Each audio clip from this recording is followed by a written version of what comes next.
వచ్చే సార్వత్రిక ఎన్నికల్లో వార్ వన్ సైడే. వైసీపీ 100% అధికారంలోకి వస్తుందన్నారు ఆ పార్టీ అధినేత వైఎస్ జగన్. రెడ్ బుక్ రాజ్యాంగాన్ని, హత్యా రాజకీయాలని ప్రజలు హర్షించరన్నారు మాజీ ముఖ్యమంత్రి. కష్టాలు ఎల్లకాలం ఉండవన్నారు ఆయన. 3 ఏళ్ల తర్వాత జగన్ 2.0 పాలన చూడొచ్చన్నారు. ఉమ్మడి కర్నూలు జిల్లా నేతలతో సమావేశం నిర్వహించిన వైసీపీ అధినేత వైఎస్ జగన్ కూటమి పాలనపై తీవ్ర స్థాయిలో మండిపడ్డారు. చంద్రబాబు ఏపీని తిరోగమనం వైపు నడిపిస్తున్నారని విమర్శించారు. ఆయన వైసీపీ నేతలను భయపెట్టాలని చూస్తున్నారని ఆగ్రహం వ్యక్తం చేశారు. ఈ మాదిరిగా దిగజారిపోయి మనుషులను చంపే స్థాయిలో రాజకీయాలు చేయడం మొదలు పెడితే, దానికి పోలీసులను ఉపయోగించుకునే కార్యక్రమం చేస్తే వ్యవస్థలు ఎంత దిగజారిపోతాయి అని చెప్పడానికి పూర్వపు రోజుల్లో మనం అంతా బీహార్ గురించి మాట్లాడేవాళ్ళం. బీహార్లో ఎలా ఉండేటివి, బీహార్లో అలా ఉండేటివి అని.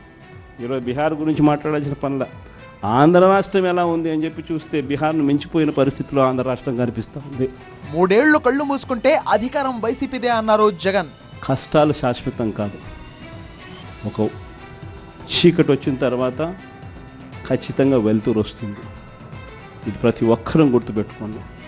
చూస్తూ చూస్తూ కన్ను మూసుకుంటే 3 ఏళ్ళు కూడా అయిపోతుంది. ఈ 3 ఏళ్ళు మాత్రం గట్టిగా తోడుగా నిలబడండి, నాకు తోడుగా నిలబడండి, ప్రజలకు తోడుగా నిలబడండి.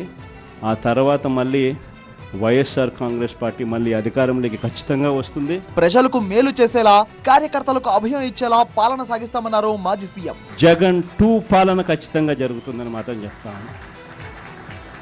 ఈసారి జగన్ 2 పాలనలో మాత్రం ప్రతి కార్యకర్తకు మీ జగన్ తోడుగా ఉంటాడని ఖచ్చితంగా చెప్తాను. కాబట్టి ఖచ్చితంగా ఈ 3 ఏళ్ళు ప్రజల తరపున నిలబడదాం. వచ్చే ఎన్నికల్లో తమిళనాడు తరహాలో వైసీపీ అధికారంలోకి వస్తుందన్నారు జగన్. అధికారం ఉంది కానీ అని చెప్పి దురహంకారంతో ఏ నాయకుడైనా కూడా ప్రవర్తించినప్పుడు ప్రజలు, దేవుడు ఇద్దరు కూడా ఖచ్చితంగా మొటికాయలు ఇస్తారు.